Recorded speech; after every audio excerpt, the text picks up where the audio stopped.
I would love more strategy conversations. Like, how can Symmetry be a strategic lender partner for you guys to be able to, think outside the box, close more deals, and just get more clients in your door? Welcome to the No Excuse Pro podcast, your weekly dose of motivation and actionable advice. If you're a realtor, financial planner, business owner, or anyone who's tired of making excuses and ready to take your success to the next level, you've come to the right place. Join your host, Kevin Brierton, each week as he chats with industry leaders who are going beyond the excuses to achieve their goals. So no excuses accepted. Let's get started. Hey, Steven. Hey, thanks so much for joining me on the No Excuse Pro podcast. I wanted to bring you on because you guys have always done an awesome job and really had no excuses around your process of what you do. So tell me a little bit about who you are, what you do, and so everybody can kind of learn a little bit about what you do. Awesome. Yeah. First of all, thanks for having me, Kevin. I really appreciate it. You're a valued partner with us. You do a ton of loans with us. So I really appreciate you having me on. So my name's Steven Wilson. I'm the account executive for Arizona. Basically what we do here at Symmetry, we're a wholesale HELOC provider. So we work with mortgage brokers, retailers, and wholesale lenders to provide the best HELOC product we can give. A little bit about us. We can do pigbacks, standalones. We have a variety of different things. They're all under that HELOC umbrella. But we try to be an expert at what we do as much as we can and really just give great service to our partners and allow them to basically give them more options and more flexible lending for their clients.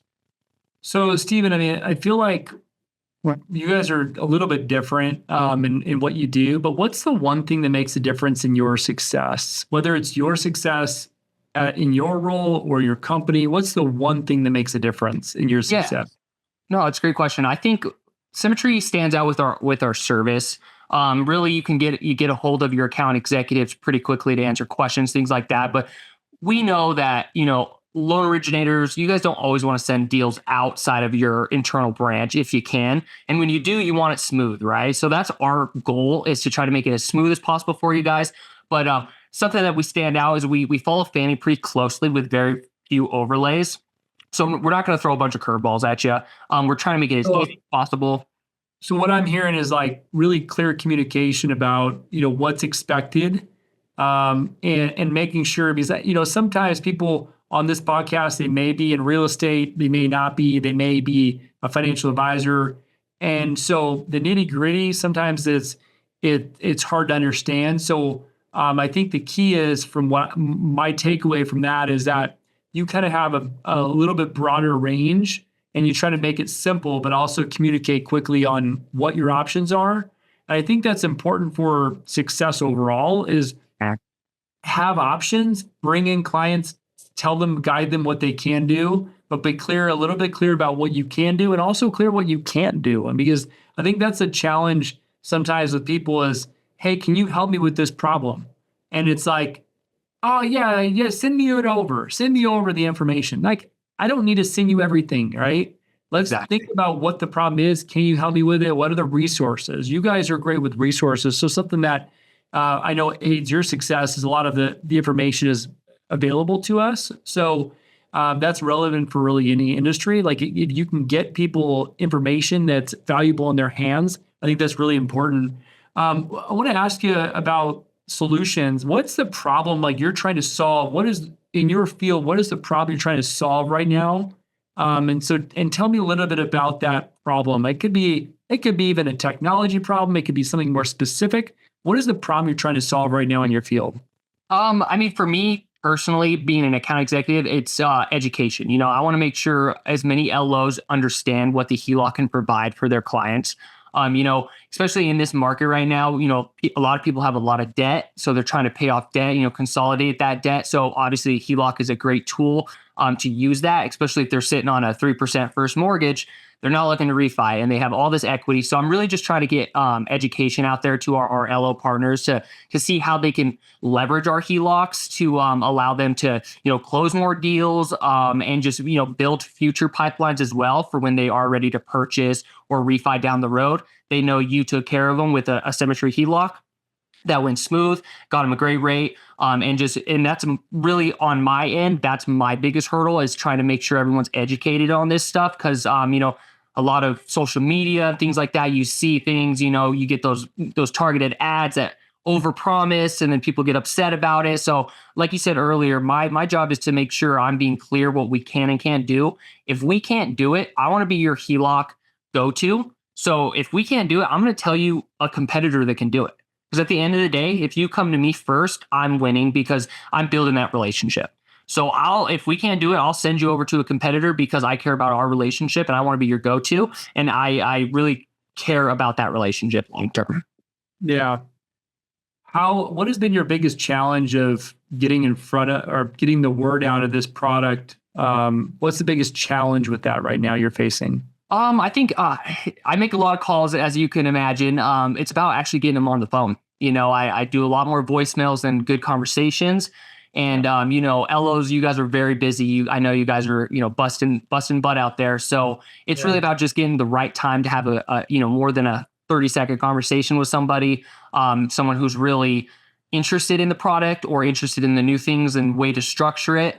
I would love more strategy conversations. Like, how can Symmetry be a strategic lender partner for you guys to be able to, think outside the box, close more deals, and just get more clients in your door? So something I'm doing, I'll be honest, I did it really good for a long time, and then I fell off for a few months, and I'm back on doing it, and I'm very committed to it because I think it's really important, is a Saturday strategy email to my realtor partners. And it gives me a talking point to have that as a talking point for the next week. It's kind of like that's like the big topic, and it's stuff that's relevant that actually happened the week or two before. The reality, everybody wants to get stuck in rates and market and stuff. Honestly, we could be market timers, but if my crystal ball is a little foggy right now, I'd probably be retired somewhere or doing something. I like what I do, but if I knew exactly what was going to happen with the market, I might be doing something different. But the reality is that we want to focus on serving a need, because this market right now in 2025 is really about serving a need. And if we can help people with what they need help with, but sometimes they don't even know what they need help with. So I'll give you an example. I did a Saturday strategy on a renovation second, but it gets the conversation going about seconds, right? So renovation second, and also I talked about a reverse mortgage in my Saturday strategy video. So something that you might do, or our listeners, add value with something that is tangible, and social media is fine, post it everywhere, right? But a good, valuable email, I believe in email and obviously call and text, but email is good because people could look at it at their time. And something that I've learned is, I'm okay with a 3 to 5 minute video. Some people watch it all the way, some people don't. It's okay because you're going to catch people that maybe have that need today, but maybe they don't tomorrow. And so that you just never know exactly when you're going to hit that person at the right time. The Saturday strategy video is a no-brainer because the weekends are sometimes a little bit quieter in theory. In certain times, it's easier to kind of go through and clear your email. And then also, I learned from a good marketer to put the text in there. So you can actually just use AI to do it. You can take the transcript and throw it in AI. So record the video, take the transcript and say, hey, build me a very concise email that's good. And you could tailor it to what you want. And however the email looks, but that can be done really quickly. And then if you got really crazy with it, you can outsource it. But I don't do a lot of outsourcing and maybe at some point.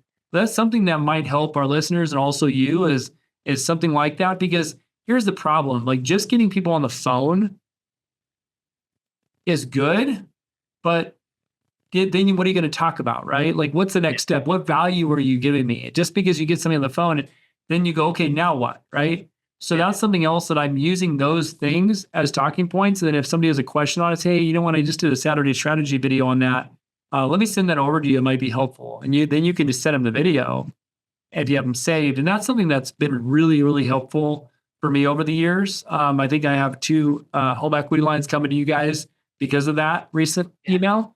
So something that might help you out. I don't know if that would be something that you would entertain. What do you think about that strategy? Yeah, no, I love that strategy, honestly. And that's something that kind of I've been wanting to get into is doing more video format type of videos, short, 30 seconds to a minute, do some value adding, things like that. But I haven't thought about adding it to the email. I was thinking more of like LinkedIn and things like that.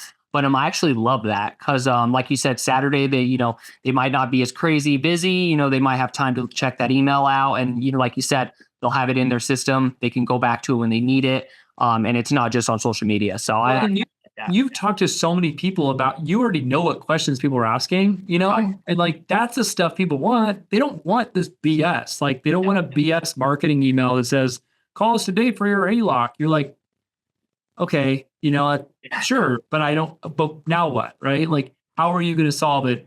One big thing is bridge financing. So I think that's something that could be a good strategy for you. So I think that's important to kind of think about how do you add real value. That's really a no excuse lender. One of the reasons why I started this podcast was how do we add real value to our partners, right? How do we actually add value? And it's about first collaborating, but also giving back and in providing information and resources to our clients or referral partners, and then having discussions that are meaningful. So let me ask you a little bit around strategy and kind of get a couple of things. We're going to be coming up on drive time. I always try to keep these in drive time, so we got plenty of time. But what are two sources, or two resources that you think, man, if it weren't for these two things, I wouldn't be here today? I think honestly, my team coming up. So I came up as a loan coordinator, so I did a lot of the processing, the nitty gritty type of stuff.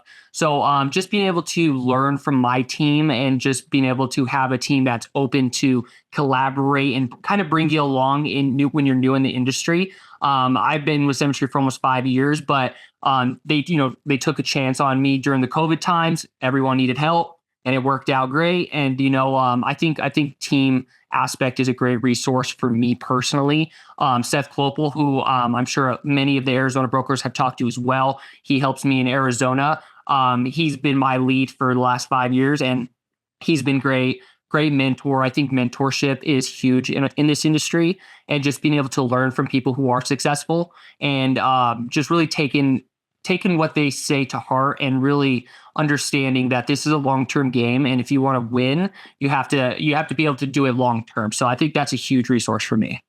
So that's a big takeaway. There's two things I heard. First is team and long-term. So team, I was just on a top producer panel and I looked around. The one thing that was consistent, they actually didn't talk about it as much, was everybody up there had an awesome team behind them.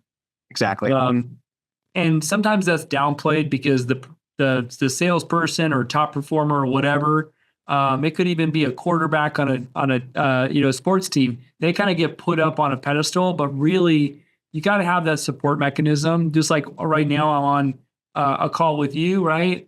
And my team's out there sending closing documents out, getting things done, moving quickly. It is very important. I see one big thing with financial advisors, realtors, lenders, CPAs across the board. Frankly, my dad's a business owner for 50 years. Small business owners running into the same challenge. Yeah. They want to hold on so tight to every dollar they're making because they think like, I don't know if I can spend the money on it. You got to prioritize growth, and you got to prioritize training a team and building that team around you. Otherwise, business can be pretty suffocating and it doesn't ever get anywhere. So having a team around you and being able to leverage that and understanding that growth is the focus, that you have to spend money on growth. You can't save your way to success. You have to grow. And I think that there's times when people don't put enough time and emphasis on growth, whether it's because of money or time or I could just do it better. And so that's important. You also talked about longevity. So being around long enough to see the seeds planted and grow and mature is really important. So tell me a little bit about, like, you don't need to get into specifics, but when was a time when that longevity helped you be successful?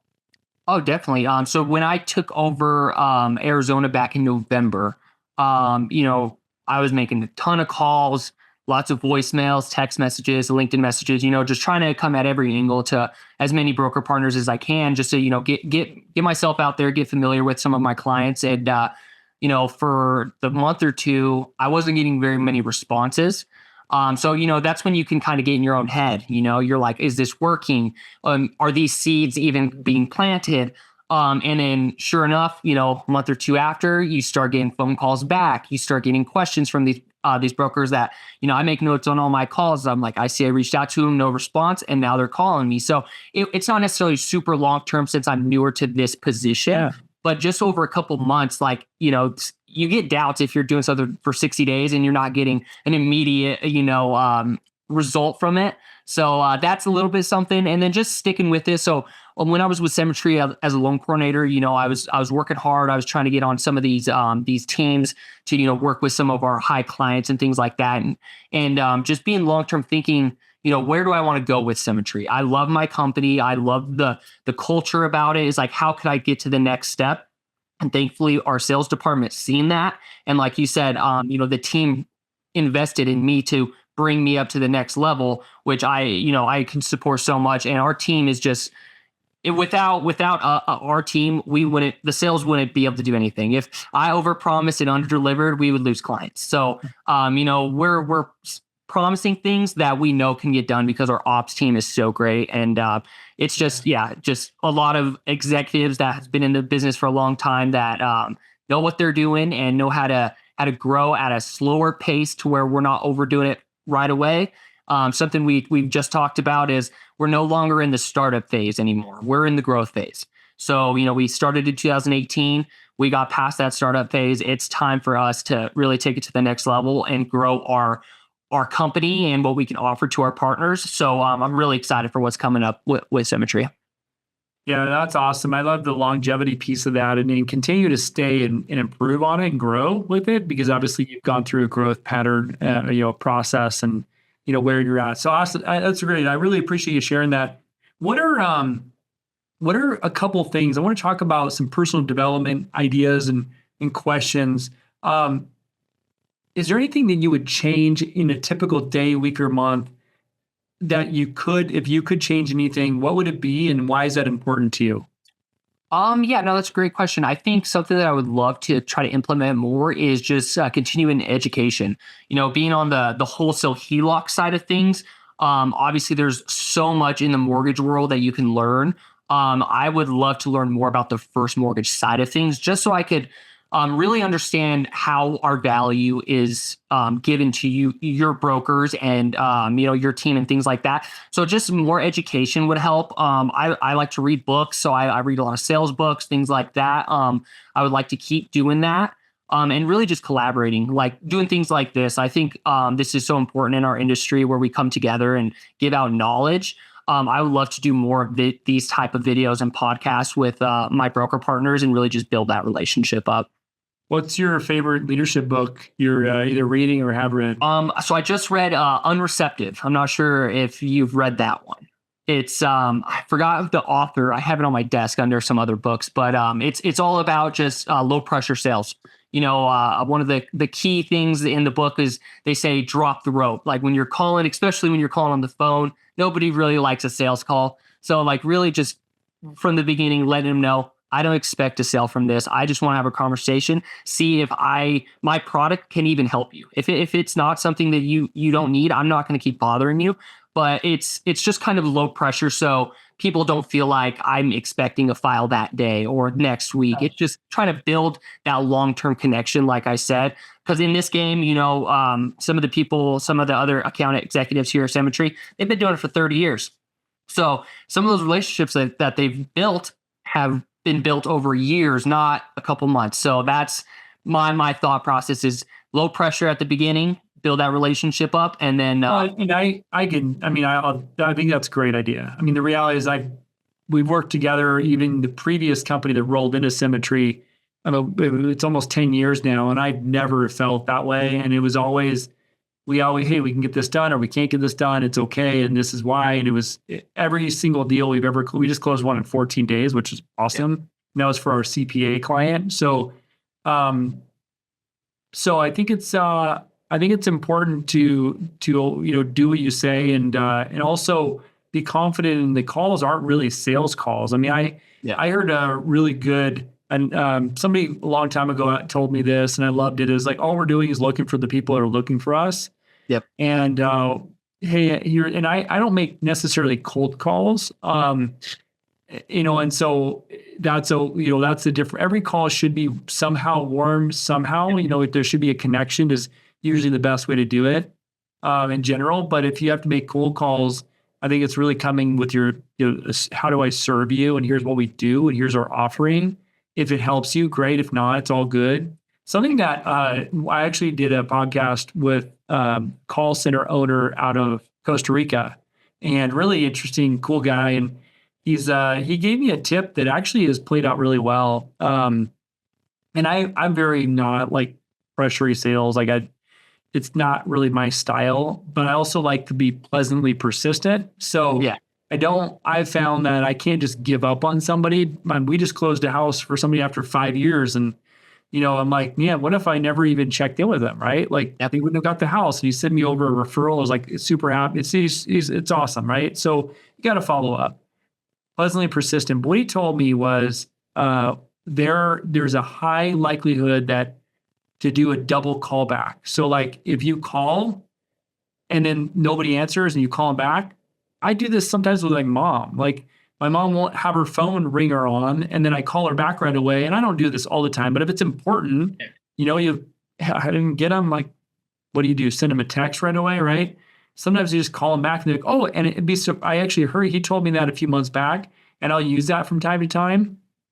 And my second callback, the direct callback right after, has like an 80% answer rate. No, I love that. Yeah, that's actually genius. I haven't thought of that.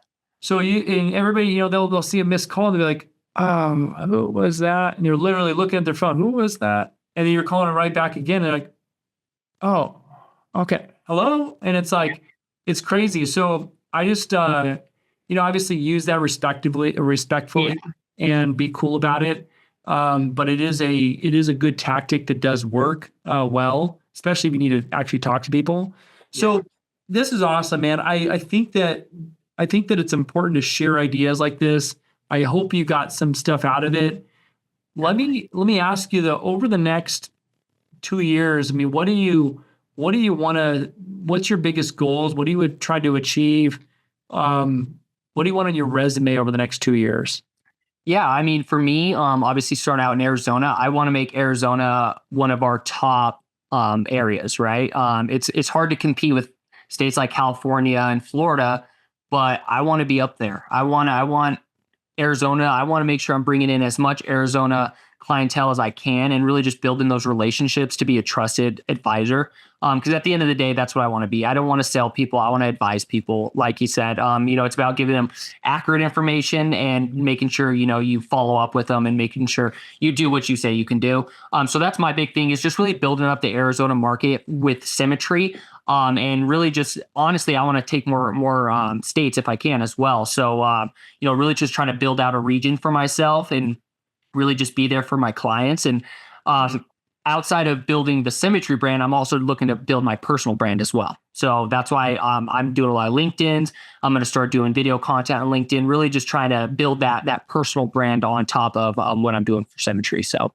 Yeah. And video, just don't overthink it. I mean, I think there's a couple of things that I've learned over the years, and I'm no exact master, but just try to do it in one take. That's kind of why I like the live podcast stuff, because it's more real and you can just talk, and you can edit it, but you're not going to go, oh, let me re-record that. When I first started doing videos, I would be like there for like 4 hours going, oh, that wasn't right. Let me re-record this. I don't know if it wasn't right. And it's like, be you, if you look at the last presidential election cycle, they did a ton of long form and people ate it up.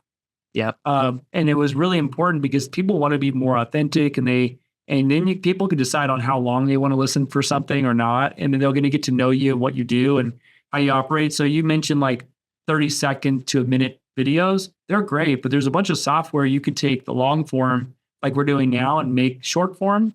Yeah. One system that's really cool is Opus Pro. So check out Opus Pro. It's a really cool system where there's a few different systems that'll do this, but you can dump in a YouTube video or a long form video that you record or just upload a video, and then it'll break it out for you into anywhere from 30 seconds to 3-minute video clips, and you can adjust it and stuff. So those are the things that are important. So what we've learned is if you could take longer form video and then chop it up and you kind of use it multiple times, it'll actually make your process of doing video easier on yourself. So you're not being so hard on yourself. And again, like, don't overthink it. People were always worried about, is my hat perfect? Is this all perfect? And it's like, this is you. Just like we were in an in-person meeting, like the old school days. Yeah. It would be just you standing in front of somebody, right? Like, yeah, exactly. It's all good. So that's my tip of anybody listening to videos is just don't overthink it. Provide value, be real, and continue to follow up. Continue to follow for your clients and your family. We're not doing this just to work forever. I mean, work our lives away. We're here to add value to our clients, but also be there for our family. So don't forget to make sure you make time for your family. And, I think that's really important as you kind of keep growing this. Yep. And I really appreciate you jumping on. I know I could probably go on for longer with questions, but thank you again. I appreciate you, and we'll get this out to you. Everybody, thanks so much for listening to the No Excuse Pro podcast. We're trying to bring valuable information to break through those excuses. How do we use tips and tools for other professionals that have done it? So stick with it, break through those excuses. They have no place here. Thanks again for watching, Stephen. Thanks so much for jumping on. And thanks for having me, Kevin. Take care as well. And there you have it, folks. Another enlightening episode of the No Excuse Pro podcast is in the books. A heartfelt thank you to today's guests for sharing their wisdom, and to you, our valued listeners, for spending your time with us. If you're ready to ditch the excuses and level up, make sure to subscribe and find all our episodes at noexcusepropodcast.com. Don't forget, the only thing standing between you and your goals is the story you tell yourself. So no excuses accepted here. Take action and make it happen.